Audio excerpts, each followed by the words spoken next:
আবারও আপনাদের সাথে সঞ্জনা। আজকে সঞ্জনার কিচেনে। আজকে শনিবার, নিরামিষ আইটেম। আজকে হবে ফ্রাইড রাইস, বেগুন ভাজা আর আমার ক্রিয়েটিভিটিতে একটা বড়া। তো আপনাদের দেখাবো। চাল ভিজিয়ে রেখেছি।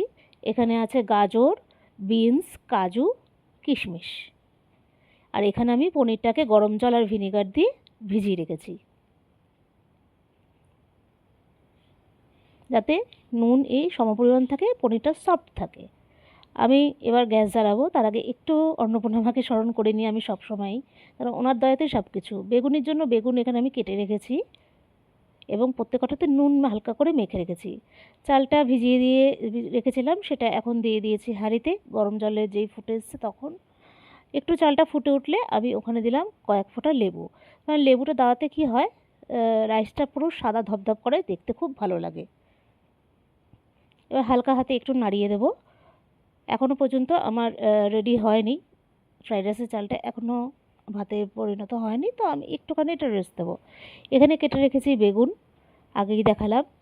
এখানে আছে বেসন, চালের গুঁড়ো, পোস্ত, জোয়ান, কালো জিরে, লঙ্কা। পোস্ত দিলে খুব মুড়মুড়ে হয়। এদিকে গরম মশলার জন্য আছে এখানে তেজপাতা, লবঙ্গ, গোটা গোলমরিচ আর দারচিনি আর এলাচ।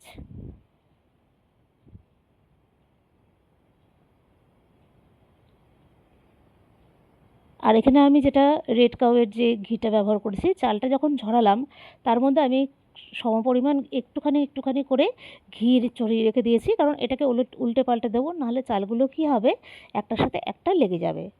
এবার হাঁড়ি বসিয়ে দিয়েছি, যেটাতে যার মধ্যে আমি ফ্রাইড রাইসটা তৈরি করব। এখানে সাদা তেল আর ঘি দিয়ে দিয়েছি। এবার ফোড়নে দিলাম তেজপাতা, একটু নেড়ে দিলাম তেজপাতাটা। ভাজা ভাজা একটু হলে, আমি কিন্তু সিমেই রেখেছি, গ্যাসটা কিন্তু খুব জোরে নেই। এবার দিয়ে দিলাম গোটা গরম মশলাটা ফোড়নে। এবার আরও সিম করে দিলাম।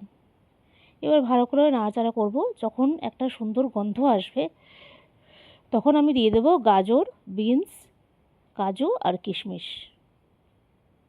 আর এখানে তো বেগুনটা নুনে যেহেতু আমি মাখিয়ে রেখেছিলাম, পরে আবার জল ঝরিয়ে সেটাকে শুকাতে দিয়েছি। পনিরটাও আমি জল ঝরিয়ে নিয়েছি। এবার এখানে কি দেবো দেখুন, সব আস্তে আস্তে দিয়ে দিয়েছি আমি, গাজর, বিনস, এদিকে কাজু, কিশমিশ। এবার ভালো করে এটা একটু ভাজা ভাজা করব, আর খুব অল্প অল্প নুন দিয়ে প্রথমে করব। আরেকটা কথা বলি, ভাতটা যখন গরম থাকে, যখন আমি ঘিটা দিয়েছি তার সাথে আমি চিনিটাও একটু ছড়িয়ে দিয়েছি, কারণ চিনিটা গলে গেলে কি হয়, চিনিটা গোটা গোটা থাকে না, তেলের মধ্যে পড়লে একটু ক্যারামেল টাইপ হয়ে যায় চিনি। সেই জন্য আমি চিনিটা ভাতের সাথে ছড়িয়ে রেখে দিয়েছিলাম। গরম ভাতের সাথে চিনিটা একদম মিলিয়ে যাবে, সাথে ঘিটাও আছে। আর যেই খুন্তিটা দিয়ে আমি করছিলাম সেটা দিয়ে বারবার করে আমি ভাতটাকে একটু উল্টো পাল্টে দিচ্ছিলাম ঝরঝরে হওয়ার জন্য। আর এখানে দিয়ে দিলাম কুচনো কাঁচা লঙ্কা। আমাদের কলকাতার ইন্ডিয়ান ফ্রাইড রাইস আমার এরকমই ভালো লাগে। এবার দেখুন সব কিছু আমার পনির টনির সব দেওয়া হয়ে গেছে। এবার আমাকে ভাতটা দিয়ে দিতে হবে এর মধ্যে। তো আসছি। এবার দেখুন অল্প অল্প করে ভাতটা আমি দিতে আরম্ভ করেছি। ভাত দিয়ে এবার আস্তে আস্তে করে ঝাড়া মেরে মেরে, এখানে খোয়া ক্ষীর আমি খানিকটা গ্রেট করে রেখেছি। খোয়া ক্ষীর দিলে খুব সুন্দর একটা গন্ধ হয়, টেস্ট একটা আলাদা রকম আসে। আমি জানি না আপনারা ফ্রাইড রাইসে দেন কি না খোয়া ক্ষীর, কিন্তু একটু দিয়ে দেখবেন, ভীষণ ভালো স্বাদ হয়। আমি বিরিয়ানি এবং রাইস দুটোতেই আমি খোয়া ক্ষীরটা একটু দিই। খোয়া ক্ষীর দিলে খুব সুন্দর একটা মিষ্টি মিষ্টি স্বাদ আসে, ভালো লাগে।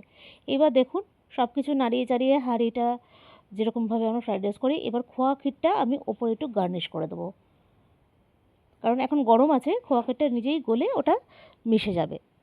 যখন পরিবেশন করব তখন আমি একটু হাঁড়িটা ঝাঁকিয়ে তারপরে ওটাকে পরিবেশন করব। তো আমার খোয়া ক্ষীরটা দেওয়া হয়ে গেল, আমার ফ্রাইড রাইস রেডি। ঢাকা দিয়ে দিলাম।